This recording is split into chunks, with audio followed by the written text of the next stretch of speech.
उम्मीद है आप सब लोग खैरियत से होंगे। आज आपके लिए लेकर आए हैं हम एक्सरसाइज 3.1 क्वेश्चन नंबर 3। तो आप इस वीडियो को एंड तक देखिए, मेरे साथ बने रहिए और हम मिलकर सवाल को समझते हैं। तो चलते हैं हम सवाल की तरफ। तो पहले दो सवाल जो हमने किए थे इसके, वो भी सिचुएशन टाइप सवाल थे और इन सवालों को समझकर हमने एक इक्वेशन बनानी होती है। तो ऐसा ही क्वेश्चन नंबर 3 में भी है। तो चलो मेरे साथ आप सवाल को रीड कर लीजिए। स्क्रीन पर आप सवाल देख रहे हैं। सवाल number 3, the cost of 2 kg of apples and 1 kg of grapes on a day was found to be rupees 160. After a month, the cost of 4 kg of apples and 2 kg of grapes is rupees 300. Represent the situation algebraically and geometrically. तो जैसा कि एक situation दी हुई है यहाँ, तो इसको हमने इक्वेशंस बना के फिर क्या करना है, ग्राफ पर ड्रा करके दिखाना है हमने। तो ये हमारा ज्योमेट्रिकली और एल्जेब्रिकली सॉल्यूशन होगा, यानी कि जब हम इसे इक्वेशन बना लेंगे तो ये बन गया एल्जेब्रिकली इसका हल, और जब हम इसको ग्राफ पर दिखाएंगे तो ये हो गया ज्योमेट्रिकली रिप्रेजेंटेशन। तो सवाल कह रहा है कि एक दिन 2 kg एप्पल्स और 1 kg ग्रेप्स को मिलाकर जो है इनकी कीमत 160 रुपये है। यानी एक मखसूस दिन में 2 kg एप्पल्स और 1 kg ग्रेप्स 160 रुपये में है, और फिर एक महीने के बाद 4 kg एप्पल्स और 2 kg जो ग्रेप्स हैं इनकी कीमत 300 रुपये है। तो इक्वेशन बनाने के लिए हमें एप्पल्स की कीमत और ग्रेप्स की कीमत का होना ज़रूरी है ना। तो यहाँ तो मिलाकर बताया गया है कि भाई 2 kg जो है आप एप्पल लें और 1 kg ग्रेप्स, तो इसका वो मिलाकर 160 रुपया बन रहा है। और फिर महीने के बाद इन्हीं चीज़ों में 4 kg एप्पल्स और 2 kg ग्रेप्स की कीमत जो है 300 रुपये बन रही है। तो सबसे पहले हमें ये देखना है कि एप्पल की कीमत क्या है और ग्रेप्स की कीमत क्या है। तो जैसा पहले मैंने आपको बताया है कि जिस चीज़ का हमें मालूम नहीं होता तो हम लेट कर लेते हैं, वेरिएबल का यूज़ करते हैं हम यहाँ, ठीक है ना।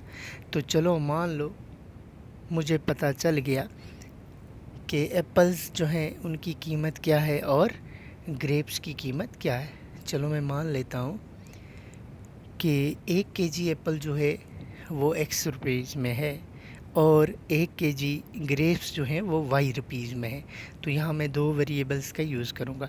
तो मान लीजिए आपको पता चल गया है अब कि 1 kg जो एप्पल है वो x रुपीज़ में आपको मिला और ग्रेप्स जो 1 kg हैं वो आपको y रुपीज़ में मिल गए। तो अब आपको जब मालूम होगी इसकी कीमत एप्पल्स और ग्रेप्स की, तो फिर हम अकॉर्डिंग टू क्वेश्चन इसकी एक इक्वेशन बनाएंगे, ठीक है ना। तो पहला पार्ट है ये, इसका दूसरा है आफ्टर मंथ, वो भी ऐसे ही हम करेंगे।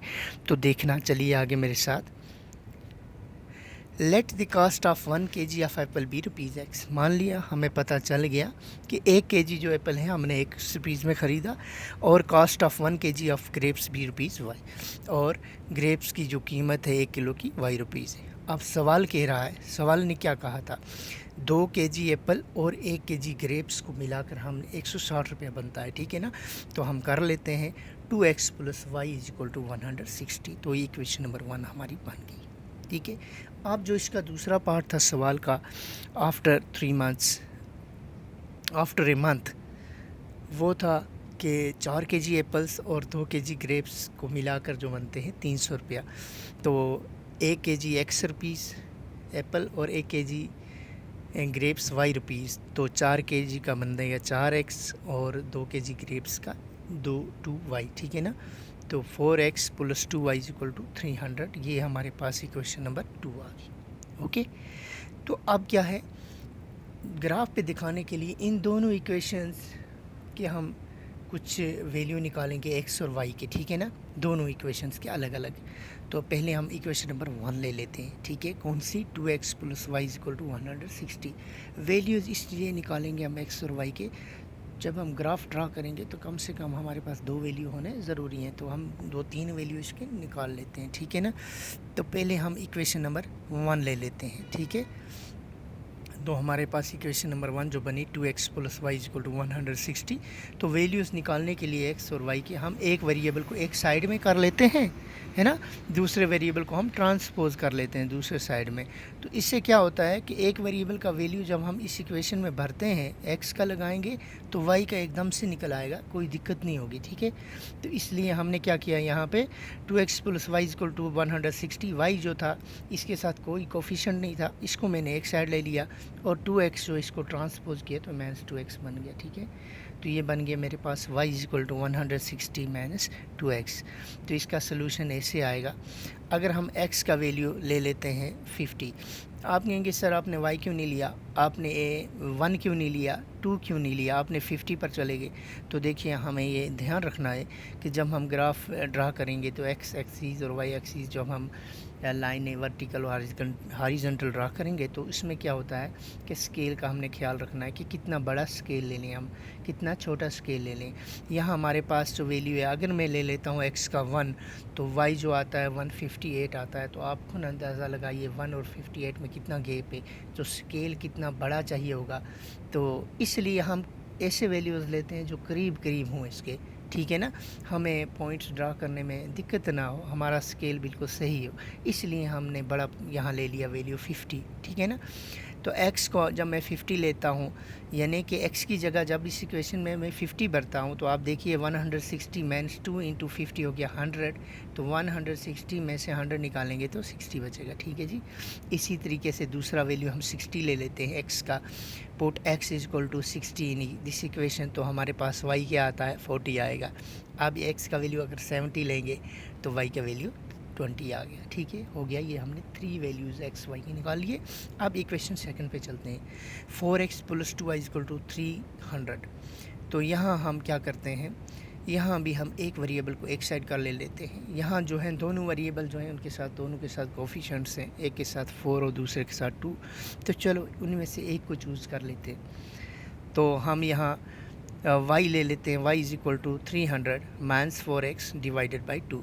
तो यहाँ 2 डिवाइडेड बाई इसलिए आ गया कि यहाँ 2y था, y के साथ 2 कोफिशिएंट था, है ना, इसका कोफिशिएंट था। तो जब इसको मैंने ट्रांसपोज किया तो ये उसको दूसरे साइड में डिवाइड करेगा, ओके।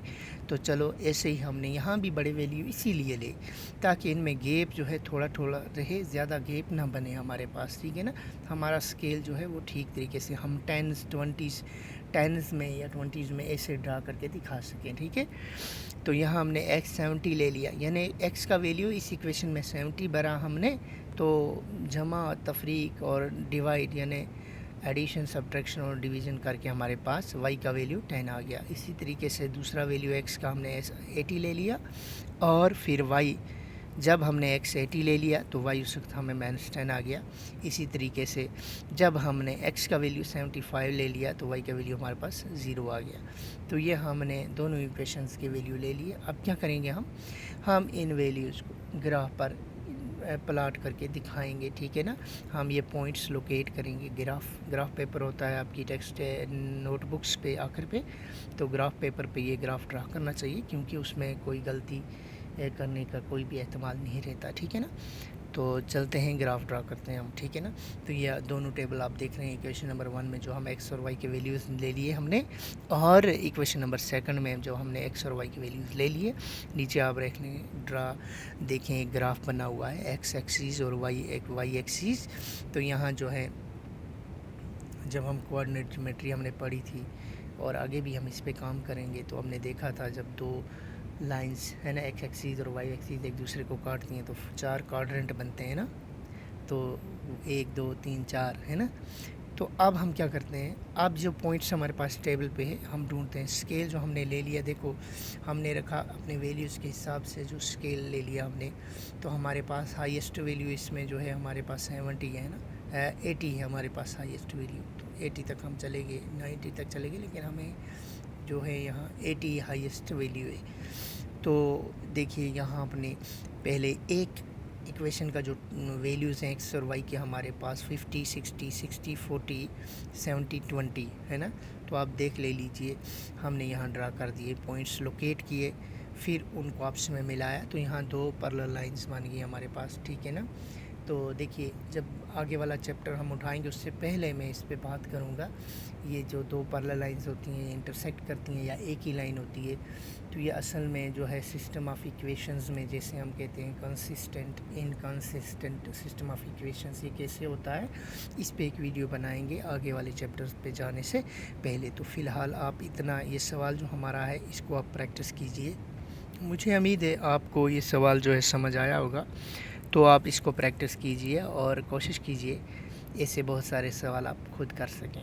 तो जब तक दूसरी वीडियो में लाता हूँ तब तक आप इसको प्रैक्टिस करते रहिए और इस वीडियो को शेयर, लाइक और मेरे चैनल को सब्सक्राइब कीजिए ताकि आपको भी फ़ायदा पहुँचता रहे और दूसरों को भी इसका फ़ायदा हो। तो चलते हैं, अल्लाह हाफ़िज़।